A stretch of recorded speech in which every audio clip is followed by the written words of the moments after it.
Hello students, how are you. तो बच्चों देखो, अब जो हमने लास्ट टॉपिक कंप्लीट किया था, we have completed the topic journal. हमने जर्नल का टॉपिक कंप्लीट किया था। यूट्यूब पे जरूर मैंने उसका एक ही वीडियो अपलोड किया है, बाकी वीडियो तुमको हमारा ऐप पे मिल जाएगा, ठीक है ना। जो अपना ऐप है करियर राइट्स, उस पर बाकी वीडियो मिल जाएगा, ठीक है। अब आज जो हम लोग वीडियो मैं आपको बता रहा हूं, जो आज टॉपिक मैं आपको डिस्कस कर रहा हूं, we are discussing the topic laser. जो आज टॉपिक हम लोग स्टार्ट कर रहे हैं, we starting with the topic laser. Now what is meaning of word laser. Laser क्या होता है, तो ध्यान से समझना। देखो बेसिकली क्या होता है, एक चीज ध्यान रखना। हम लोग जब अकाउंट्स की बात करते हैं ना, तो अकाउंट्स में शेड्यूल क्या फॉलो होगा। हमने अभी सीखा था जर्नल। जर्नल से बनता है लेजर। लेजर के बाद हम लोग सीखेंगे ट्रायल बैलेंस। और ट्रायल बैलेंस के बाद जो फाइनल स्टेप आती है वो आती है profit and loss, trading account और बैलेंस शीट, ठीक है ना। अब यहां पर बच्चों एक चीज हमेशा ध्यान रखना, आप लोग अच्छे से समझ लेना कि आपको जब तक लेजर अच्छे से समझ में नहीं आएगा ना, तब तक आप आगे नहीं बढ़ पाओगे।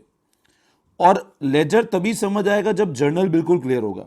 अगर तुमको जर्नल आधा अधूरा है, कच्चा पक्का है ना, तो क्योंकि जर्नल के बिना लेजर मुश्किल है। और लेजर नहीं समझ आएगा तो मैं आगे ट्रायल बैलेंस पे और या ट्रेडिंग पीएनएल इन पे नहीं बढ़ पाऊंगा। तो बेसिक कंडीशन है कि मेरे को लेजर को समझने के लिए जर्नल आना चाहिए। तो मैं वो अज्यूम कर रहा हूं इस वीडियो तक आते आते आपको जर्नल पूरा क्लियर है, ठीक है ना। अब लेजर क्या होता है, आप लोगों को ध्यान होगा, हम लोगों ने एक टॉपिक पढ़ा था rules of debit and credit. वहां पर मैंने आपको टी शेप अकाउंट पढ़ाया था। जो rules of debit and credit वाला टॉपिक पढ़ाया था, वहां पर मैंने आपको टी शेप अकाउंट पढ़ाया था। वो एक सिंपल ऐसा मतलब वो एक सिंपल ट्रेलर था लेजर का। हम लोग लेजर को डिटेल में इस चैप्टर के अंदर डिस्कस करेंगे। लेजर क्या होता है, लेजर अकाउंट कैसे बनते हैं। तो सबसे पहले एक चीज समझना, लेजर का बेसिक कंसेप्ट क्या है। अगर मैं एक बार एंट्री को रिकॉर्ड कर लेता हूं, एग्जांपल जैसे मान लो मैंने गुड्स परचेज किए। मैंने एक बार क्या किया, अज्यूम करो गुड्स परचेज किए। अब मैंने गुड्स परचेज किए मान लो 2,000 रुपए के। मैं एंट्री क्या करता हूं, मैं एंट्री इस तरह करता हूं, purchase account debit to cash. मैं एंट्री करता हूं purchase account debit to cash 2,000 rupees से। ये एंट्री तो आती होगी आपको। अब यहां पर एक चीज समझना, यहां पर दो अकाउंट अफेक्टेड है। एक तो आपका परचेज अकाउंट अफेक्टेड है और एक आपका कैश अकाउंट अफेक्टेड है। मैंने एंट्री करी गुड्स परचेज 2,000, यहां पर दो अकाउंट अफेक्टेड है। एक तो आपका परचेज अकाउंट अफेक्टेड है और एक दूसरा आपका कैश अकाउंट अफेक्टेड है। अब अगर परचेज और कैश दोनों अकाउंट अफेक्टेड है, तो मैं ये ध्यान रखना, इसका भी लेजर बनेगा, इसका भी लेजर बनेगा। मतलब आपका परचेज अकाउंट भी बनेगा और कैश अकाउंट भी बनेगा। अब अकाउंट बनाने का तरीका वही है जो अपन टी शेप पढ़ते थे, अल्टीमेट अकाउंट वही है, बट थोड़ा सा चेंजेस होगा इस चैप्टर के अंदर। मतलब ये एक प्रॉपर फॉर्मेट से हम लोग पढ़ेंगे। अगर मैंने ऐसा बोला मैंने गुड्स परचेज किए 2,000 के, तो यहां पर दो अकाउंट अफेक्ट हुए, एक तो परचेज अकाउंट भी अफेक्ट हुआ, एक कैश अकाउंट भी अफेक्ट हुआ। तो परचेज का भी लेजर बनेगा और कैश का भी लेजर बनेगा। तो एक आप परचेज अकाउंट भी ओपन करोगे, एक आप कैश अकाउंट भी ओपन करोगे। तो जो परचेज अकाउंट का लेजर होगा वो परचेज अकाउंट की एंट्री रिकॉर्ड करेगा, और कैश अकाउंट का लेजर कैश अकाउंट की एंट्री रिकॉर्ड करेगा। तो always remember the basic funda कि ऑल द ट्रांजेक्शन, सारे transactions are first recorded in a book known as journal. सारे transaction are first recorded in a book known as journal, and from there they are posted to the another book known as ledger. मतलब एक point अच्छे ध्यान रखना, सारे transaction की recording हम लोग करते हैं जर्नल में, रिकॉर्डिंग हम लोग करते हैं जर्नल में, और पोस्टिंग हम लोग करते हैं लेजर के अंदर। पोस्टिंग हम लोग करते हैं लेजर के अंदर। ट्रांजैक्शन की रिकॉर्डिंग होती है जर्नल में और पोस्टिंग होती है लेजर के अंदर। आई बात समझ में। अब कैसे लेजर होता है, क्या होता है, एक बार अपन बेसिक नोटिंग कर लेते हैं पहले, ठीक है ना। Now chapter number 9 ledger meaning, all the transaction once recorded in journal are posted to the account known as ledger। एक बार अगर रिकॉर्ड हो गए जर्नल के अंदर तो पोस्टिंग होगी अनदर बुक में, that is known as ledger. Ledger refer to the book in which all transaction are posted from the journal. मतलब सारे ट्रांजेक्शन पोस्टिंग होंगे जर्नल से। It is also known as book of final entry. ये book final entry की है। Since trial balance is drawn from the book ledger, क्योंकि trial balance कहां से बनेगा, लेजर से। अपन आगे पढ़ेंगे भी ट्रायल बैलेंस क्या होता है, ठीक है ना। Now main features of ledger, it is the record of all the account of the business. सारे के सारे अकाउंट रिकॉर्ड करता है लेजर के अंदर। It is prepared from journal, ledger बनता कहां से, जर्नल से। It shows balance in all account, ये अपन आगे आगे पढ़ेंगे। Trial balance and final account are prepared on the basis of ledger. तो ट्रायल बैलेंस और फाइनल अकाउंट किसके हिसाब से बनेगा? लेजर के हिसाब से बनेगा। Note, it should be remembered that transfer of transaction from journal to ledger is known as posting. ये अच्छे से ध्यान रखना। अगर मैं को कभी भी बोला जाता है पोस्टिंग, पोस्टिंग मतलब होता है लेजर के अंदर, रिकॉर्डिंग होता है जर्नल में, पोस्टिंग होता है लेजर के अंदर, ठीक है ना।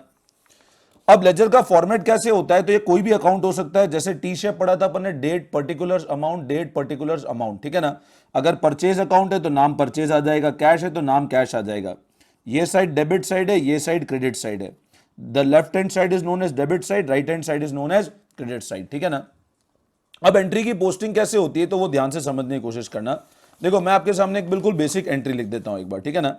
मान लो मैंने एक एंट्री लिखी आपके सामने, और एंट्री लिखी, अज्यूम करो अभी जो एंट्री लिखी थी हमने, purchase account debit to cash, और अमाउंट था 2000 रुपीज। अब मेरे को एक बात बताओ, इस एंट्री के अंदर कितने अकाउंट अफेक्ट हो रहे हैं? तो आप बोलोगे सर इस एंट्री में 2 अकाउंट अफेक्ट हो रहे हैं। एक तो आपका परचेज अकाउंट अफेक्ट हो रहा है और एक आपका कैश अकाउंट अफेक्ट हो रहा है। अगर मैं ये बोलता हूं कि इस एंट्री में कितने अकाउंट अफेक्ट हो रहे हैं, तो बोलोगे सर इस एंट्री में 2 अकाउंट अफेक्ट हो रहे हैं, one is purchase account and second is cash account. अब जो परचेज अकाउंट है उसका लेजर अलग बनेगा, कैश अकाउंट का लेजर अलग बनेगा। अब लेजर कैसे बनेगा? तो जैसे मान लो मैंने एक टी शेप अकाउंट बना लिया, ऐसे बनाना है अपने को, मैं एक नॉर्मल एग्जांपल से बता रहा हूं। मैंने एक तो लेजर बनाया है, ये तो परचेज अकाउंट का, और एक मान लो मैंने बनाया कैश अकाउंट का, ठीक है। ये डेट पर्टिकुलर अमाउंट ऐसे नहीं कर रहा हूं मैं, एक नॉर्मल रफ फॉर्मेट में बता रहा हूं करके, ठीक है ना। लेजर का अकाउंट बना लिया। अब क्या होगा, परचेज अकाउंट में एंट्री कैसे होगी? बताओ, परचेज अकाउंट क्या किया है मैंने यहां पे? डेबिट किया है। और कैश अकाउंट क्या किया मैंने? यहां पे क्रेडिट किया है। तो परचेज अकाउंट को क्योंकि मैंने डेबिट किया है, तो ये साइड डेबिट साइड है, ये साइड क्रेडिट साइड है। उसी तरह ये साइड डेबिट साइड है, ये साइड क्रेडिट साइड है। तो परचेज अकाउंट क्योंकि डेबिट किया है तो पोस्टिंग में इधर करूंगा, और कैश अकाउंट क्रेडिट किया है तो पोस्टिंग इधर होगी। मेरी बात फिर सुनना, इस जर्नल एंट्री की लेजर में पोस्टिंग कैसे होगी? देखो, परचेज अकाउंट मैंने क्या किया है? डेबिट किया है, तो पोस्टिंग डेबिट साइड करूंगा। और कैश क्या किया है मैंने? क्रेडिट किया है, तो पोस्टिंग क्रेडिट साइड करूंगा।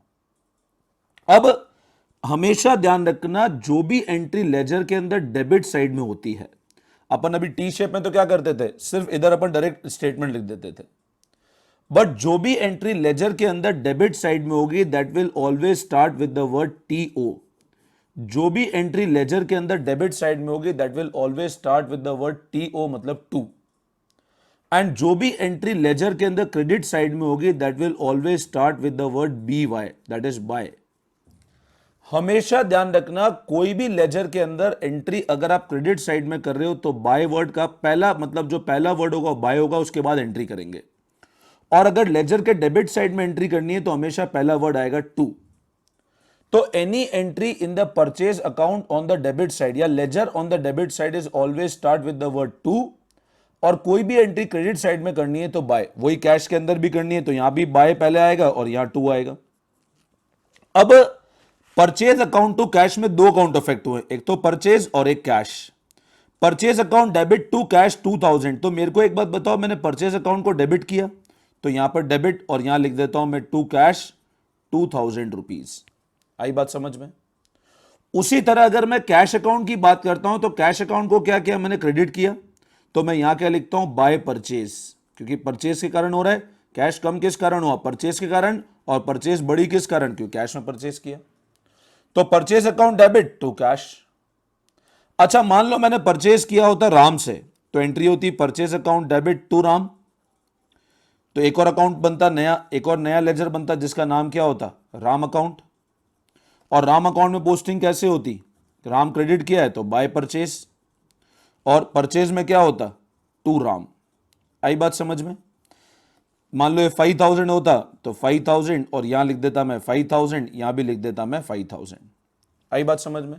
मतलब तुम एक चीज ध्यान रखना, जो भी category of account journal entry के अंदर है, जो भी category of account journal entry के अंदर है, वो सब अकाउंट लेजर के अंदर पोस्ट होंगे। तो ledger is basically the book that, इनके अंदर सारे ट्रांजेक्शन क्या होते हैं? पोस्टिंग की जाती है। पोस्टिंग का बेसिक कंसेप्ट मैंने आपको बता दिया। अगर पोस्टिंग अपने को डेबिट साइड करनी है तो टू से स्टार्ट होगा, क्रेडिट साइड करनी है तो बाय से स्टार्ट होगा। कैश में अगर डेबिट साइड करना है तो अगेन टू, और बाय से करना है तो क्रेडिट साइड में बाय से स्टार्ट होगा। तो लेजर का ये एक बेसिक कंसेप्ट आप लोग हमेशा ध्यान रखना कि अपने को लेजर कैसे बनाना है। अब लेजर से जुड़ी हुई कुछ और बातें जो मैं आपको आगे बताता हूं और फिर एक दो क्वेश्चन कराऊंगा तो आपको बिल्कुल क्लियर होता जाएगा, ठीक है ना। जैसे एक क्वेश्चन में आपको एक बार आगे बढ़ने से पहले एक क्वेश्चन बुक का एक एग्जांपल है वो मैं बताता हूं। जैसे एक बुक में एग्जांपल देखो, पोस्टिंग ऑफ सिंपल एंट्री, ठीक है ना। एक एंट्री दिख रही है मेरे को बुक के अंदर, page number 9.3 TS Grewal book है, ठीक है ना। एक एंट्री दिख रही है सैलरी पे करने की, salary account debit to bank.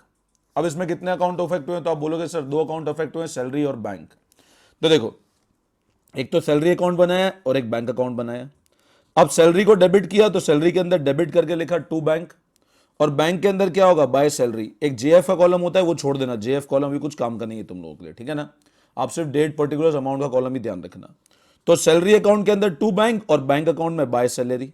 आई बात समझ में, दोनों अकाउंट का लेजर बना, सैलरी का भी लेजर बना और बैंक का भी लेजर बना। Getting my point. अब लेजर से जुड़ी कुछ और इंपॉर्टेंट बातें जो देखो मैं आगे नोटिंग करके तुमको वन बाय वन अच्छे से समझा देता हूं ना। अब देखो जैसे अब एक और कंसेप्ट हम लोग देख लेते हैं, posting of compound journal entry, कि कंपाउंड जर्नल एंट्री की पोस्टिंग कैसे होती है। एग्जांपल ले रहा हूं, on 1 April 2020 Ankit paid to Sohan by cheque 9600 in settlement of ₹10,000।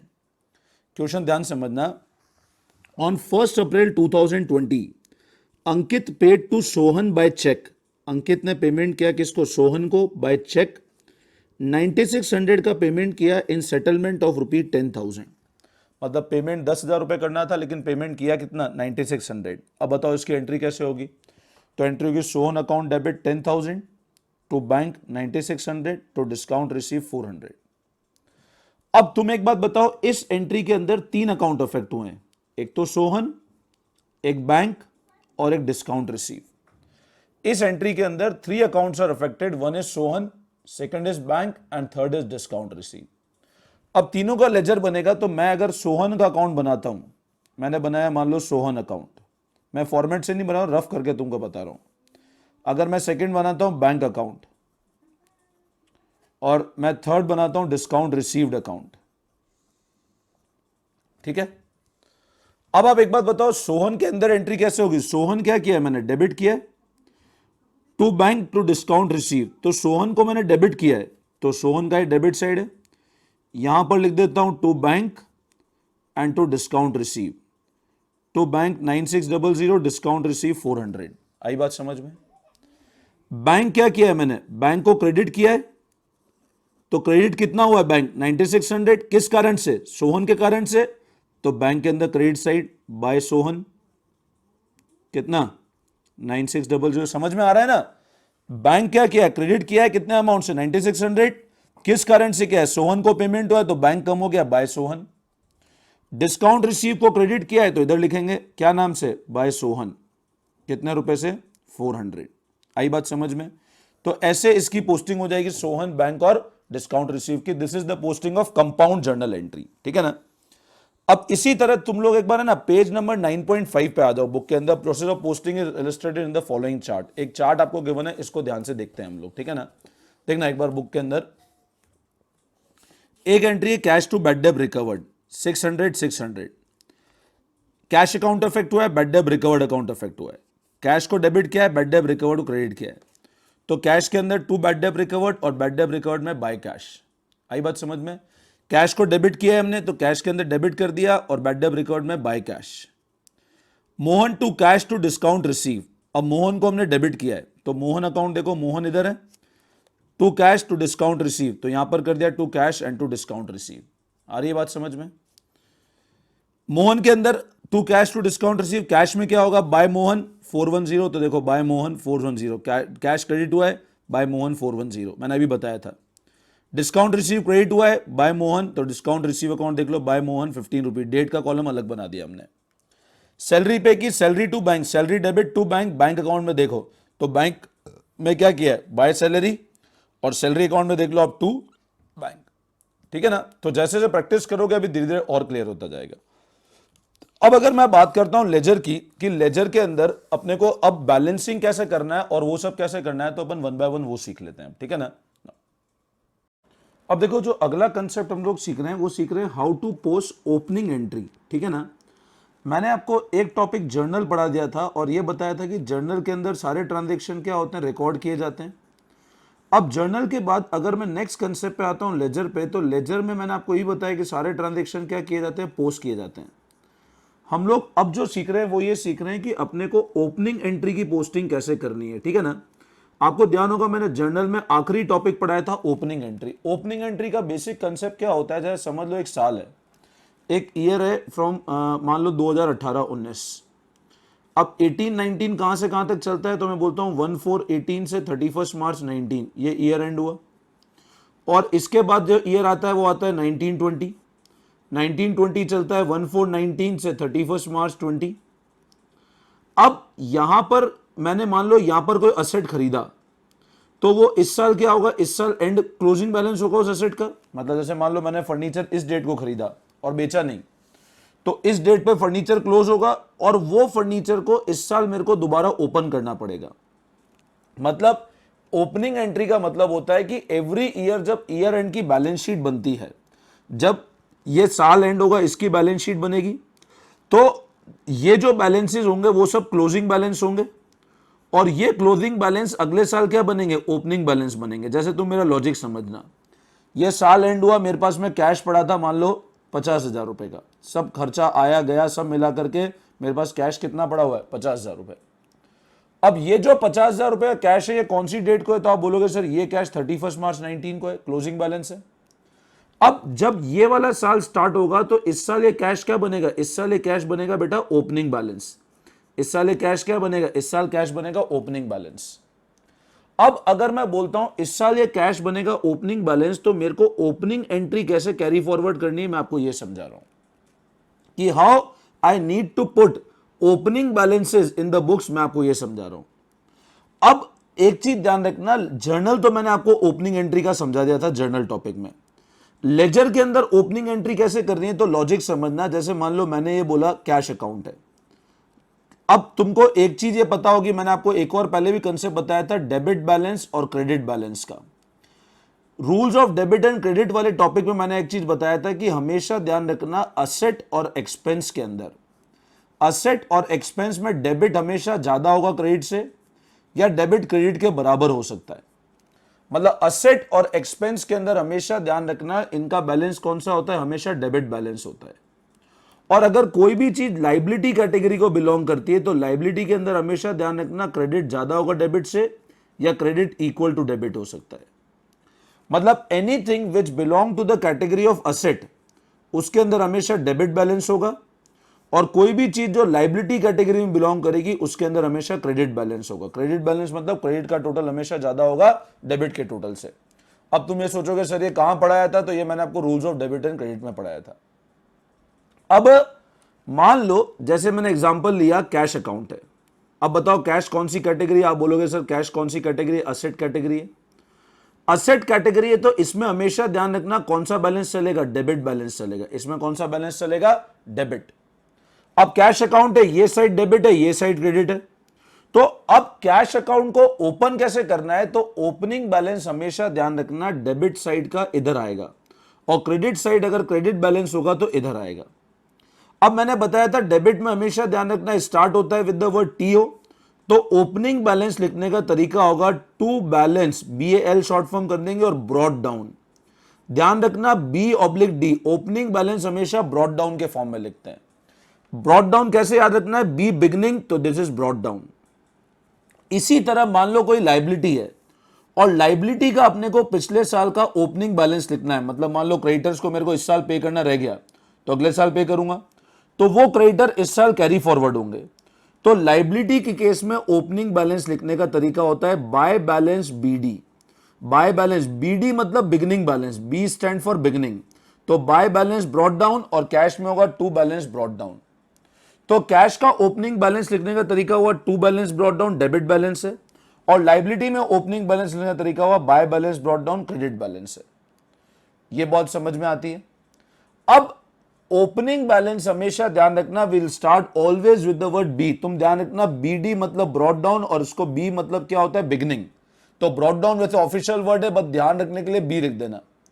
Closing balance होगा वो C/D के नाम से आएगा, कैरीड डाउन, C क्लोजिंग और D अगेन डाउन। तो क्लोजिंग भले कैश हो या लाइबिलिटी हो, CD वर्ड यूज होगा। अभी धीरे धीरे समझ में आ जाएगा, पहले बेसिक नोटिंग कर लेते हैं हम लोग, ठीक है ना। अब posting and opening entry heading लिखोगे, पोस्टिंग एंड ओपनिंग एंट्री, ठीक है, हेडिंग डालो posting and opening entry. Now all the balance of asset and liability, all the balance of asset and liability मतलब सारे asset के balance और liability के balance in the balance sheet at the end of year are brought forward at the beginning of the year.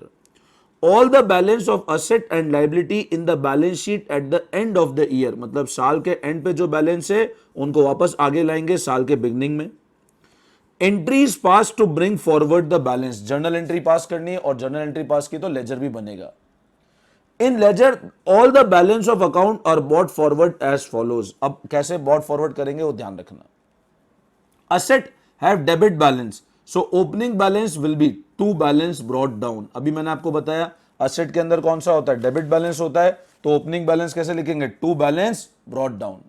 उसी तरह liability have credit balance, so opening balance will be by balance brought down, B stand for beginning तो by balance, asset के अंदर तो two balance brought down, asset have debit balance so opening balance will two balance brought down, liability have credit balance so opening balance will be by balance brought down। तो asset के अंदर तो two और liability के अंदर क्या होगा, by balance brought down। Amount वाले कॉलम में मैंने एक बार ब्लैंक छोड़ दिया उसको, ठीक है, यहां तक कोई दिक्कत ना। अब क्या होता है, अगला जो कंसेप्ट है, ये तो ओपनिंग बैलेंस की बात की, ओपनिंग बैलेंस हमेशा B/D। अब क्या होता है, अगला लॉजिक समझना। तुमको मैंने एक कंसेप्ट बताया था पहले टी शेप अकाउंट का, वहां मैंने आपको बताया था अपन अकाउंट को हमेशा क्या करते, बैलेंस करते हैं। अब बैलेंस का मतलब क्या हो, जैसे मान लो कैश है, इधर मेरे पास में टोटल है 50,000 और इधर का टोटल है 20,000। अब कैश का क्रेडिट बैलेंस क्या इंडिकेट करता है, पेमेंट, और डेबिट बैलेंस क्या इंडिकेट करता है, रिसिप्ट। ये तो आइडिया है ना तुमको, अपन ने टी शेप अकाउंट में पढ़ा था। कैश अगर रिसिप्ट असेट कैटेगरी है तो डेबिट बैलेंस इंडिकेट करेगा इंक्रीज और क्रेडिट बैलेंस इंडिकेट करेगा डिक्रीज। इधर मेरे पास 50,000 रुपए का बैलेंस है, इधर मेरे पास 20,000 है, मतलब मैंने रिसिप्ट 50,000 किया और खर्चा किया 20,000। तो बताओ बैलेंस कितना बचा, तो बोलोगे सर बैलेंस बचा 30,000 रुपए।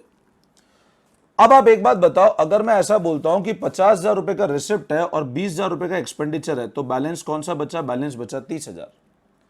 अब ये जो 30,000 है इसको हम लोग बोलेंगे this is known as closing balance. इसको क्या बोलेंगे बच्चों, क्लोजिंग बैलेंस। अब ये ध्यान रखना, ये अगले साल क्रॉस में जाएगा और अगले साल जब दोबारा कैश अकाउंट बनेगा ना, जैसे मान लो मैंने कहा ये क्लोजिंग बैलेंस है 31 मार्च 19 का, ईयर एंड हो गया, अगला साल स्टार्ट हुआ 1/4/19, तो ये वापस क्या बनेगा, ओपनिंग बैलेंस। ओपनिंग बैलेंस है तो टू बैलेंस ब्रॉट डाउन लिखेंगे, और क्लोजिंग बैलेंस है तो बैलेंस कहां पे किया अपन ने, क्रेडिट साइड, तो यहां क्या लिखेंगे, bye balance carried down, C stand for closing. अब यहां पर एक चीज ध्यान रखना, जैसे ओपनिंग एंट्री के अंदर अब अपन लोग क्या करते थे, B/D लिखते थे, क्लोजिंग एंट्री में लिखेंगे C/D और क्रॉस में ओपनिंग बनेगा वापस। ये मतलब अगर यहां पे है तो अगले साल यहां पर कैरी फॉरवर्ड होगा, इधर है तो इधर कैरी फॉरवर्ड होगा। अब तुम एक चीज समझना, जैसे मान लो मैंने ऐसा लिखा कैश अकाउंट। अब मेरे को एक बात बताओ, कैश के अंदर हमेशा ओपनिंग डेबिट बैलेंस, ये ओपनिंग डेबिट बैलेंस, मैंने इधर लिख दिया बाय बैलेंस कैरीड डाउन, तो ये होगा मेरा, this is known as my closing balance. But कौन सा, तो बच्चों ध्यान रखना, this is your closing debit balance. अरे सर ये क्या बात हुई, आपने लिखा क्रेडिट साइड है। बच्चों ध्यान रखना, क्रेडिट साइड क्यों लिखा है, क्योंकि यहां पर बैलेंस कम था। By balance credit down, closing balance हमेशा क्रेडिट साइड लिखते हैं अगर असेट का होगा तो, लेकिन इसका मतलब होता है डेबिट बैलेंस। कंफ्यूज मत होना, लिखा क्रेडिट साइड है तो ये कंफ्यूज मत होना सर ये डेबिट क्रेडिट बैलेंस है क्या, नहीं। By balance credit down indicate करता है क्लोजिंग बैलेंस कौन सा, डेबिट का, असेट साइड के। अब ये क्रॉस में अगले साल वापस ओपनिंग बनेगा। इसी तरह मान लो क्रेडिटर्स है, तो क्रेडिटर्स में मैंने हमेशा बताया क्रेडिट साइड ज्यादा होगी डेबिट के, मतलब इधर वाली साइड ज्यादा होगी इधर कम होगी। मान लो 50,000 का सामान खरीदा था, 20,000 का पेमेंट कर दिया, तो बैलेंस कितना बचा, 30,000। अब ये जो बैलेंस है इसको हम लोग बोलते हैं क्रेडिट बैलेंस। इसको क्या बोलते हैं, क्रेडिट बैलेंस। अब तुम कंफ्यूज हो तो लिखा तो डेबिट साइड है, भले डेबिट साइड लिखा है, इसको बोलेंगे टू बैलेंस कैरीड डाउन, जो अगले साल बाय बैलेंस ब्रॉट डाउन बनेगा। मतलब यह ध्यान रखना कि असेट साइड के अंदर ओपनिंग डेबिट बैलेंस डेबिट में लिखते हैं, क्लोजिंग डेबिट बैलेंस हमेशा क्रेडिट साइड में आएगा। लाइबिलिटी में ओपनिंग बैलेंस हमेशा लाइबिलिटी साइड क्रेडिट साइड आएगी, बट क्लोजिंग रिवर्स चलेगा। सी ऑब्लिक डी हमेशा इंडिकेट करता है कैरीड डाउन, तुम लोग याद रखने के लग देना closing balance. B oblique D indicate करता है ब्रॉट डाउन, मतलब ओपनिंग बैलेंस। ठीक है, और अगर बैलेंस नहीं है तो अकाउंट का अगर दोनों साइड मैच करेंगे, जैसे मान लो मैंने कहा इधर भी कैश 50,000 रुपए आया और 50,000 खर्च हो गया, तो बैलेंस जीरो है, तो कुछ भी बैलेंस नहीं बचेगा। आई बात समझ में? अब इसकी नोटिंग हम लोग कर लेते हैं। तो balancing of account mean two side of account are total and difference in total of two side is written on whose total is smaller. Balancing of account का मतलब क्या होता है? दो साइड अकाउंट की टोटल लगाएंगे, मतलब इन दोनों का टोटल लगाएंगे अकाउंट का, और डिफरेंस कहां पे लिखेंगे? जहां पे स्मॉल साइड, जहां पे वैल्यू कम है वो। अगर टोटल ऑफ डेबिट ग्रेटर है टोटल ऑफ क्रेडिट से, डेबिट का टोटल ज्यादा है किसके? क्रेडिट के टोटल से, तो difference will be written as credit side. इधर का टोटल ज्यादा है, इधर कम है, तो डिफरेंस कहां पे लिखेंगे? Credit side, with the word by balance carried down. अभी मैंने आपको बताया कैश के अंदर अगर ये वाला टोटल हमेशा ज्यादा होगा और ये कम है, तो अपन बाय बैलेंस कैरीड डाउन लिखेंगे। तो बैलेंसिंग अकाउंट का मतलब क्या होता है? दोनों साइड को पहले टोटल लगा देना और डिफरेंस लिख देना जहां पे अपना टोटल कम है। अगर डेबिट का टोटल ज्यादा है, इधर का टोटल ज्यादा है इधर से, तो डिफरेंस कहां पे लिखेंगे? Credit side, with the word by balance carried down. C stand for closing. इसी तरह अगर क्रेडिट का टोटल ज्यादा है डेबिट के टोटल से, तो difference return on debit with to balance brought down. ठीक है ना? तो डिफरेंस कहां पे लिखेंगे? Return on debit side with to balance carried down. Carried down, sorry brought down नहीं, कैरीड डाउन। तो अगर टोटल क्रेडिट का ज्यादा है तो difference on to balance carried down. अगर बराबर है तो बैलेंस क्या हो जाएगा? जीरो, फिर मतलब उसमें कोई बैलेंस नहीं है। ठीक है, अब असेट अकाउंट मैंने अभी आपको समझाया, to balance brought down known as opening debit balance. ठीक है, by balance carried down known as closing debit balance. CD मतलब क्लोजिंग और बाय बैलेंस कैरीड डाउन। ये वापस क्रॉस में आके क्या बनेगा? नेक्स्ट ईयर इधर क्या बनेगा? Opening balance. क्रॉस हमेशा क्रॉस में चलेगा, इधर का इधर कभी नहीं आएगा। इधर अगर लास्ट ईयर है तो इधर ओपनिंग में क्रॉस इधर आएगा, ये वापस opening debit balance. Sir liability के अंदर by balance brought down known as opening credit balance, to balance carried down known as closing credit balance. ये वापस क्रॉस में जाकर के by balance brought down, this is opening credit balance again. Liability के अंदर हमेशा इस तरह चलेगा और असेट में हमेशा इस तरह चलेगा। अभी अपन क्वेश्चन करेंगे तो पूरा तुमको ढंग से बिल्कुल अच्छे से समझ में आ जाएगा। एक बार बुक देखो तुम लोग, come to book, page number आ जाओ तुम लोग 9.6 पे। एक बहुत सिंपल एग्जांपल है, इलस्ट्रेशन नंबर 1 है। देखो तुम लोग illustration number 1, pass the opening entry on 1 April 2020, मतलब ओपनिंग एंट्री है। On the basis of following information taken from the books of Ramanand also post the opening entry. ठीक है, पोस्ट मतलब लेजर में भी डालना है अपने को। अब जो भी एसेट है वो सबका तो डेबिट बैलेंस होगा और जो भी लाइबिलिटी क्रेडिट होगा। ये सारे एसेट है, अकेली लाइबिलिटी मतलब डिफरेंस कैपिटल में जाएगा। देखो मैंने सारे एसेट को डेबिट कर दिया, सारी लाइबिलिटी को मैंने क्रेडिट कर दिया और डिफरेंस कहां पे डाल दिया? मैंने कैपिटल में। अब कैश है तो cash in hand, opening cash, to balance brought down. Cash का डेबिट बैलेंस है, देखो to balance brought down. Debtors है, डेटर्स के अंदर again to balance brought down. फिर स्टॉक ऑफ गुड्स असेट है तो देखो वापस ओपनिंग असेट है तो टू बैलेंस ब्रॉट डाउन। जो भी एसेट है वहां पे to balance brought down. Debt creditor में क्या किया हमने? By balance brought down. Liability है बाय बैलेंस ब्रॉट डाउन और कैपिटल में again by balance brought down. समझ में आया? तो इस तरह से अपन ओपनिंग एंट्री की एक बार पोस्टिंग करेंगे और बैलेंसिंग का ये कंसेप्ट जो मैंने आपको समझाया, ठीक है ना। अब बैलेंसिंग का जो कंसेप्ट मैंने आपको समझाया उसके लिए अपन फटाफट एक बार ये वाली थ्योरी रीड कर लेते हैं तो तुमको ढंग से समझ में आ जाएगा, ठीक है ना। तो देखो ध्यान दो बच्चों इस वाली थ्योरी पे। After posting the transaction accounts are balance after a certain period and certainly at the end of the year. Balance करेंगे at the end of the year पे, ठीक है ना। देखो ध्यान देना, मैं थ्योरी रीड कर रहा हूं, अच्छे से समझ लेना, ठीक है ना। तो after posting the transaction accounts are balance at a certain period and at the end of the year. Balancing account mean that two side of an account are total and the difference on the total of two side is written on the whose side is smaller। मैंने अभी बताया difference कहां पे लिखेंगे? जहां पे अपना side smaller है, ठीक है ना। उसके बाद for example if total of credit is more than total of debit, अगर क्रेडिट का टोटल ज्यादा है मतलब क्रेडिट ज्यादा है डेबिट से, तो डेबिट साइड में लिखना पड़ेगा अपने को। The difference amount will be return as balance CD, अभी मैंने बताया, on the debit side, and vice versa, या फिर रिवर्स, अगर डेबिट ज्यादा है डेबिट साइड क्रेडिट साइड लिखना पड़ेगा. If the total of debit of any account is more than total of credit, it means that account has debit balance. अभी मैंने बताया अगर डेबिट ज्यादा है क्रेडिट कम है तो डेबिट है. And if total of credit is more, it will show credit balance. The debit balance is then written as to balance brought down. Debit को to balance BD करेंगे और to balance BD, which is the opening balance for a new period. The credit balance is then written as by balance brought down or by balance BD. Credit opening balance by balance brought down, debit का वैसे. This is the opening balance of new accounting year. The total of debit and credit of some account may be equal. अब कुछ account की total हो सकता है बराबर भी हो, एंड हो सकता है those will not show any balance. अगर बराबर है तो जीरो बैलेंस होगा, ठीक है ना. The concept of balancing is illustrated as follows. Total, अब प्रोसेस क्या होता है, पहले दोनों साइड का टोटल लगाओ, डिफरेंस निकालो. अगर डेबिट ज्यादा है क्रेडिट से तो write the difference on credit side. Debit ज्यादा है तो क्रेडिट साइड में लिखना पड़ेगा by balance carried down. Credit ज्यादा है तो to balance carried down. Make the total of debit side equal to total of credit side. Draw double line after both the total. अब ये और ध्यान रखना, ये वैसे मैंने आपको टी शेप में ही बनाया था. अपन जब भी टोटल करते हैं ना इधर, तो ये टोटल को हमेशा डबल लाइन से इंडिकेट करना है अपने को. एक के बाद दो लाइन इंडिकेट करना है, एक के बाद दो लाइन. ये प्रोसेस होता है लेजर के अंदर, ठीक है ना. Brought forward balance on the next date. Brought forward मतलब ये ओपनिंग बैलेंस मैंने कैरी फॉरवर्ड किया है, ब्रॉट फॉरवर्ड. डेबिट बैलेंस अगर ओपनिंग है तो to balance brought down, credit है तो बाय बैलेंस ब्रॉट डाउन. आई बात समझ में? मैं होप करता हूं देखो समझ में आ रहा होगा अच्छे से, ठीक है ना. नाउ अब type of account that are balance, हम लोग ये कंसेप्ट समझ लेते हैं.